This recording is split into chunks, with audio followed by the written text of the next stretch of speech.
मैंने सबसे ज़्यादा धोखा अपनी अच्छाई से खाया है। लोगों को मैंने वैसा ही देखा जैसा मैंने देखना चाहा, और बाद में पता चला कि वे तो रावण से भी ज़्यादा उनके कई चेहरे हैं। पता ही नहीं चलता कि उनका रूप कैसा है, वे दिखते कैसे हैं। अपने नज़रियों से ही देखा। ये तो समय है जो समय बार बार अपडेट करता जाता है। लोग कहते हैं हम बड़े हैं, हम बड़े हैं, चलते हैं। पता तो तब चलता है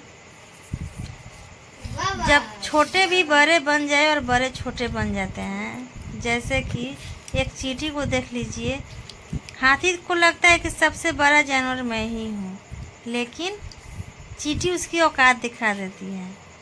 शायद इसीलिए इतना बड़ा भी नहीं बनना चाहिए कि छोटे का कद्र ना हो।